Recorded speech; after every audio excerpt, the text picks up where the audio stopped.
Alright, Amir, today on The Great Debaters, we're getting down with the little Tribe Called Quest and remix.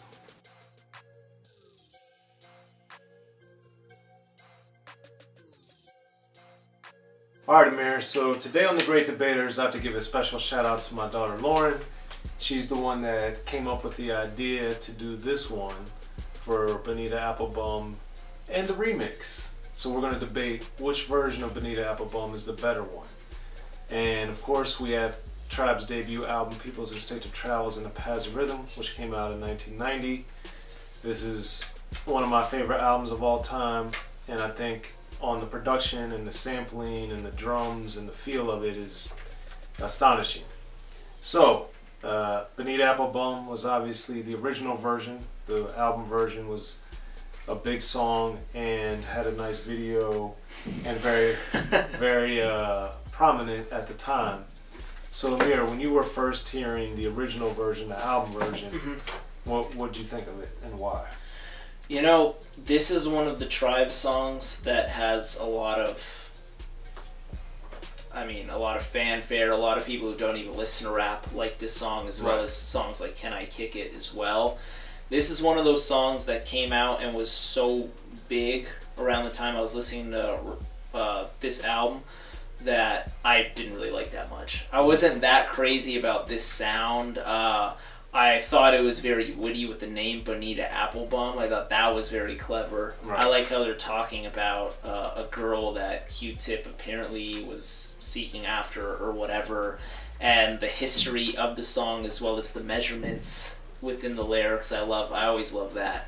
And I thought it was very cool how I was reading how Ali Shaheed said in an interview somewhere that they actually kind of censored themselves because they rewrote this song. It was written a certain way, and then they grew up, I don't know, like a year or 2, 3 years later, whatever, and then they decided to change the lyrics because since they kind of grown up and matured a little bit. So I thought that was really cool. I love songs with history like that. As far as the actual sound, it's not really a sound that I completely care for necessarily, but it's still an iconic song and such a great name, and all the history, and seeing like their live performances with Stephanie Santiago, I think, with the apple overhead, and like, come on, man. Well, I think it's interesting because this song, of course, on Killing Me Softly, the Fugees, they more or less used the instrumental almost exactly in the same way that Tribe did, and then with Mobb Deep on Hell on Earth, the G.O.D. Part 3,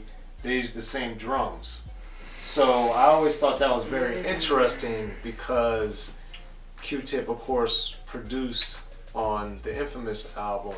Yeah. And, you know, I always thought there was an interesting connection. Obviously, they're both from Queens, but I also thought it was cool that Q-Tip had worked with them on, in my opinion, their best album, and then the next album, they kind of used the same drums or the same sample, however you want to play it, with that Q-Tip used on Bonita Applebum. So I always thought that was cool. And then G.O.D. Part 3 was a single. So, yes, very awesome song. But the thing that really stood out to me and made me love Bonita Applebum was beyond the music, which I thought was phenomenal. I also really liked the fact of how Q-Tip rapped because it was so slow. Like at this point we had the EPMDs and we had the Rakims that were known for the slow flow, but this was even slower. But beyond that, this was one of the few times, especially at the time, that I remember hearing a rapper like pause and it wasn't like a straight through flow, because a lot of the time in 1990 and prior to that, it was all about, you know, being very energetic, rapping fast, this and that. That's why the Rakims and the EPMDs were so dramatically different and sounded so different.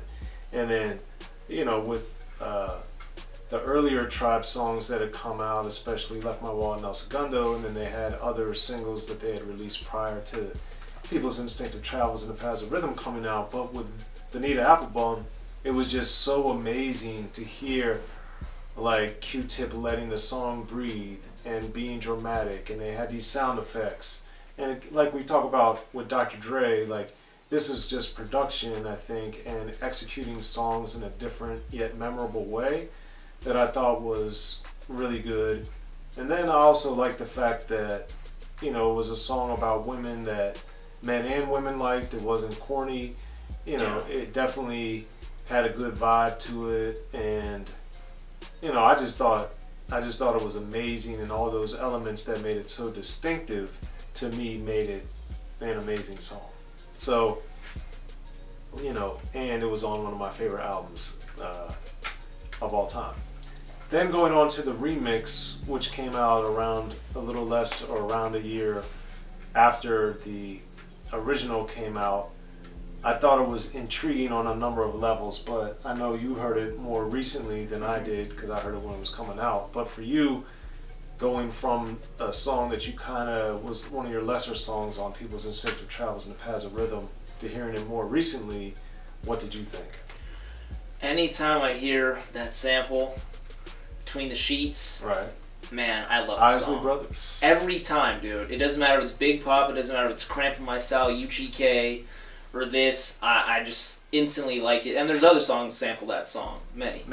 But anytime I hear it, it's like, I just like it, you know? It was interesting how he's revisiting this. And Tribe Called Quest, they've done this before, and we've talked about it in our Scenario remix video versus the Scenario, the original video, where we debate that, how the verses are just so different, so it's not even like it's the same song at all, but they call it a remix, and he revisits the theme, and he says in the song 3 years later, talking about Bonita. So I thought that was very interesting. I do like the theme coming back to that. Q-Tip definitely has a faster delivery on this one as opposed to the very slow. About as slow as you can go. I know, right? On the original Bonita Applebum, and I definitely like that a little bit more for my taste. I definitely enjoyed this one, especially the sample, and the chorus was kind of interesting too.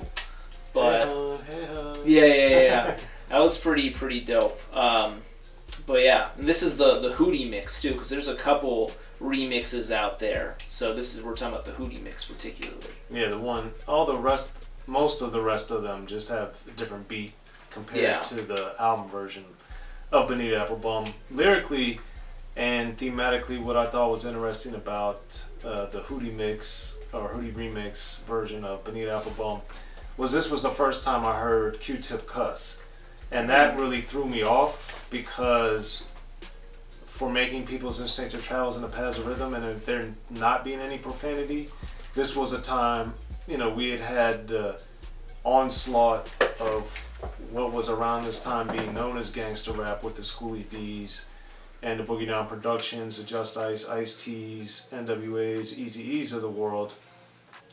Too Short on the profanity side, Two Live Crew on the profanity side, and there was becoming this belief that you had to be either hardcore or you had to cuss a lot to be respected or to, you know, get acclaim in the rap world. And I thought on their debut album, Tribe had shown that they didn't need that in order to get this love and reverence.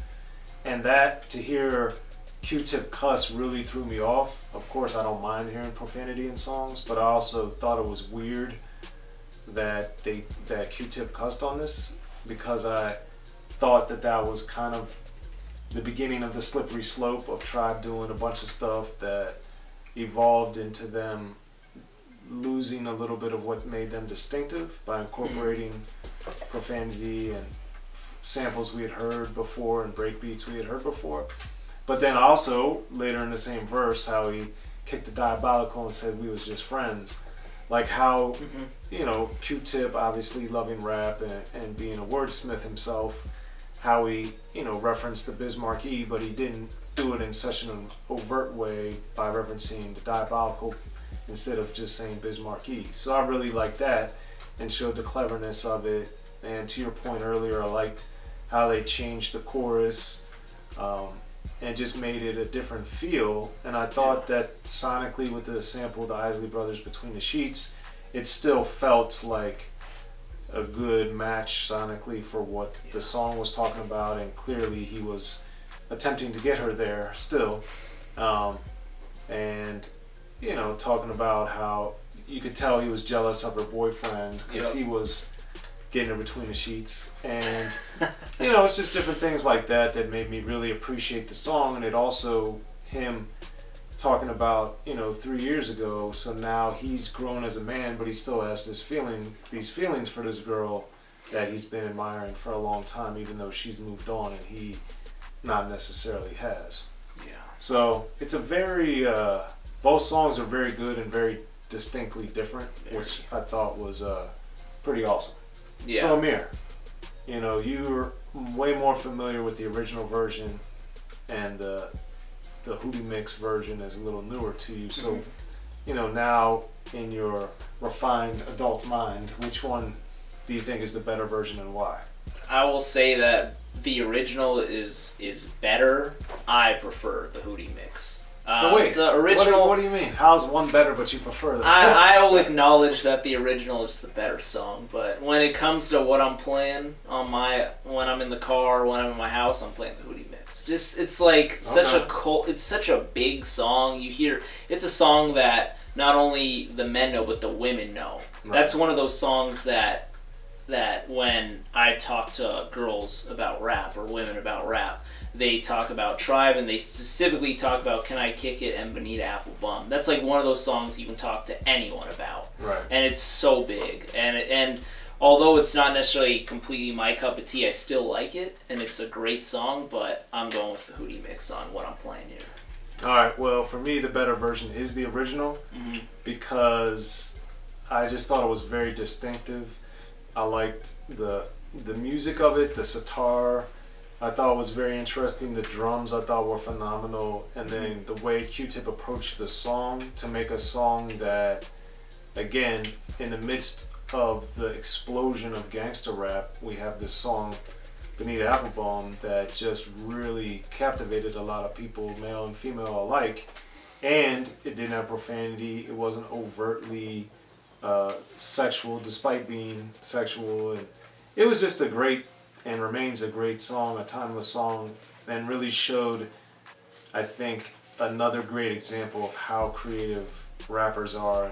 And all the rap that had come out to that point, that Q-Tip had found another way to rap and deliver a song. You know, I thought it was great. And shout out, of course, to LL Cool J doing somewhat of a similar thing on I'm That Type of Guy, with the slow, elongated pause between what he was saying. But I think Q-Tip did it in a similar but different way on Bonita Applebum, and it was astonishing. It still is. But that's what I think, and that's what Amir thinks. Be sure to like, subscribe, and comment on Unique Access and Rapping and Snacking, and somebody will hit you back. Not with the Twitter fingers, but with some insightful commentary from everybody on both sides, hopefully.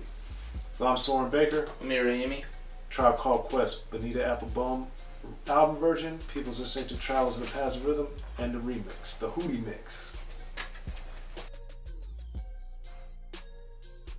Be sure to check out the History of Gangster Rap by Soren Baker. He's official. History of Gangster Rap features exclusive interviews with Ice-T, Snoop Dogg, MC Ren, the D.O.C, and dozens of others. The History of Gangster Rap, a definitive look at how Los Angeles changed rap forever. In Los Angeles, the streets definitely set the tone of the hip-hop music. At 19, I got a $50,000 car. My whole angle always was, I'll be street, but I will always tell you the horrors that go along with this life. There will be penalties and casualties for just wearing the wrong color in somebody's neighborhood. And once gangster rap made it from the streets to the TV, the genre exploded. With Fab 5 on Your MTV Raps with NWA. Yo MTV, it just catapulted us from being local heroes to national gangbang rappers. The History of Gangster Rap discusses it all from 1980 up till today. It's always gonna be shit happening in the streets. You know what I mean? So it's always gonna be something to talk about. The History of Gangster Rap in stores now.